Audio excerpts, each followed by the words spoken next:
Tiens, la nouvelle secrétaire de Monsieur Collinet, tu l'as déjà vue, toi? Non, mais j'ai entendu pas mal d'histoires sur elle, je te raconte pas. Oh, mais moi aussi. Il paraît qu'elle fait du lèche-botte à ses supérieurs. Elle leur apporte du café. À mon avis, elle ira pas plus loin que son essai de 3 mois. Tu vois, j'étais content pour elle. Elle avait enfin trouvé un job de secrétaire. Mais elle bossait comme une folle, on ne faisait plus rien ensemble. Ah, moi j'en ai eu marre. J'ai pris mes affaires et je suis parti. Ma voisine de palier, elle a pas l'air comme ça. Mais depuis son célibat, j'entends la différence. Je l'adore, c'est ma meilleure amie. Mais elle parle tout le temps de son chat. Ah, son chat, tu sais, c'est sacré.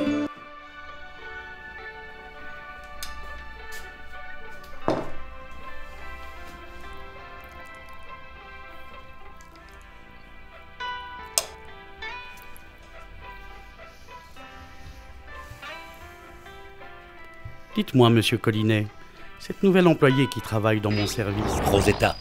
Oui. Elle semble mettre de moins en moins d'ardeur à la tâche. Monsieur le directeur, laissez-lui le temps de prendre ses marques, ça ne fait que 2 mois. Faudra me la secouer, je vous préviens. Je n'y manquerai pas, monsieur le directeur. Ça ne peut plus continuer. Elle retarde tout le service. C'est ce que je lui ai dit. Promptitude et ponctualité. Je le lui répète à longueur de journée.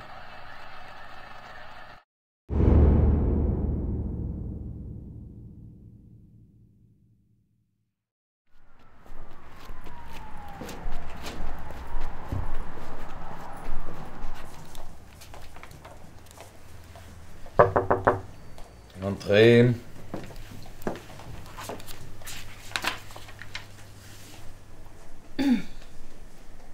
Ah, Rosetta. Vous êtes bien matinale.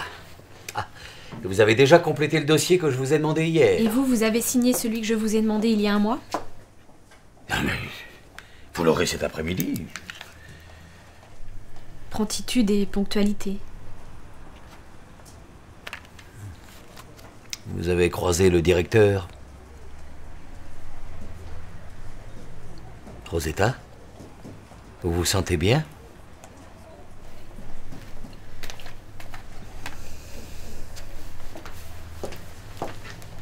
C'était mes supérieurs qui parlaient de moi.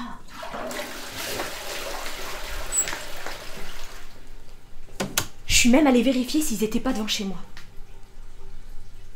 Lisa, je les entendais comme s'ils étaient à côté de moi. Un psychiatre? Et ta fille, elle vient te voir? Il y a quelqu'un à côté de toi? Penses-tu? Elle n'a pas appelé sa pauvre mère depuis des semaines. Non, mais tu te rends compte, c'est pas normal. Maman? Qu'est-ce que tu veux? C'est comme ça, les enfants. Pas tous. Regarde le fils de ma voisine, par exemple. Il vient chaque dimanche voir sa mère, avec un gâteau dans une main et des fleurs dans l'autre. Il déjeune avec elle, la promène dans tout le village, et ne repart qu'au soir. Mais il est vrai qu'il n'a pas de petite amie. Bon, écoute, parlons d'autre chose. Écoute Lisa, je prends rendez-vous.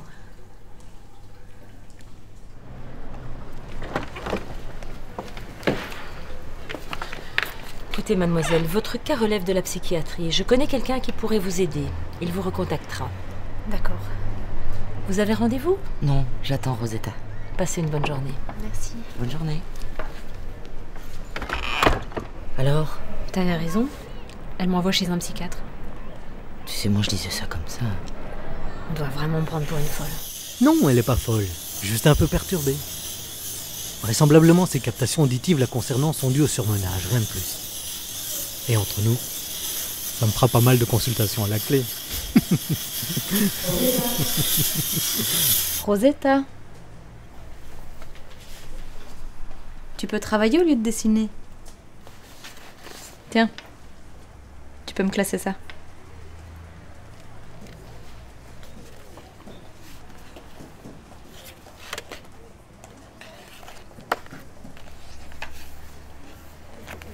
Tu vois, à chaque fois quand je la croise, mon estomac se noue.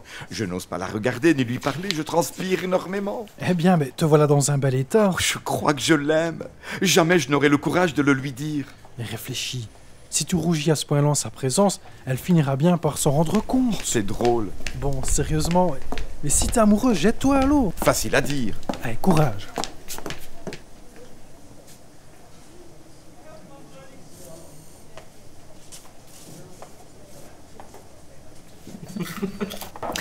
Lisa, t'aurais dû voir leur tête. J'imagine. Et les séances chez le psychiatre avancent? Mais enfin, Lisa, j'ai plus envie que ces voix s'arrêtent, tu comprends? Oui, mais cet homme, il suffit pas de l'entendre, faut encore le trouver. Ça peut être n'importe qui.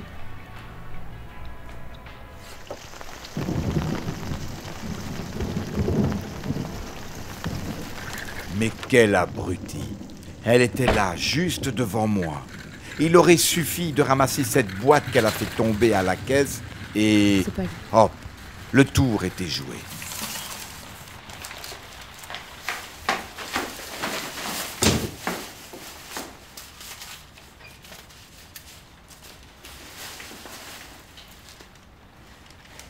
C'est vous? C'est vous qui me jouez un tour? Non, laissez tomber.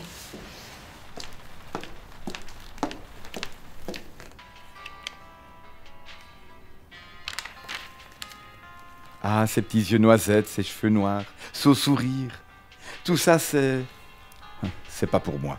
Elle doit être dans les bras d'un autre en ce moment. Qu'est-ce que je dois faire? Mais qu'est-ce que je dois faire?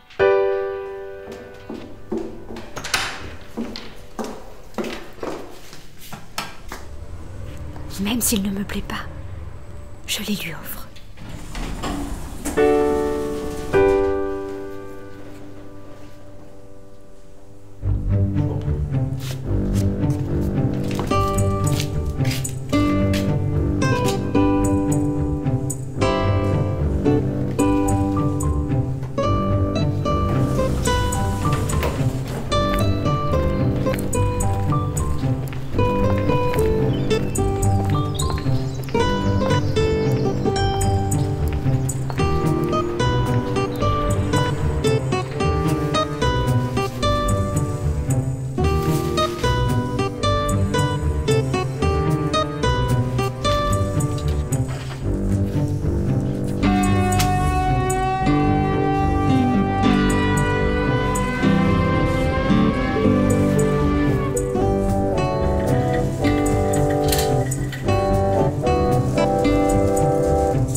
Je vous donne rendez-vous demain, sur le banc de la petite église.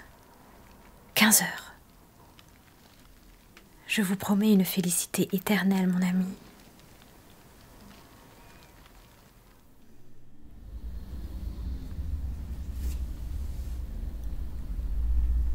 Un homme, ça se voit quand il est amoureux. Je sais. Je l'ai cherché partout. Et il ne laisse passer aucune information pour que tu le trouves. Mais non. Des signaux, des choses comme ça. Non. Mais par contre, sa voix est de plus en plus triste. Je le sens déprimé. Ça me fait peur, Lisa. Comment ça? Par exemple, Ça fait plusieurs mois qu'il a pris l'habitude de me souhaiter une bonne nuit avant de s'endormir. Mais depuis la semaine dernière, il m'inquiète. Je l'entends dire des choses incompréhensibles et il se met à hurler en pleine nuit.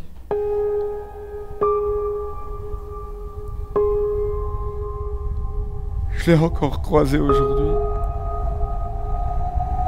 Elle semble ne pas me remarquer. C'est comme si j'étais transparent. Tu n'imagines pas comme j'en souffre.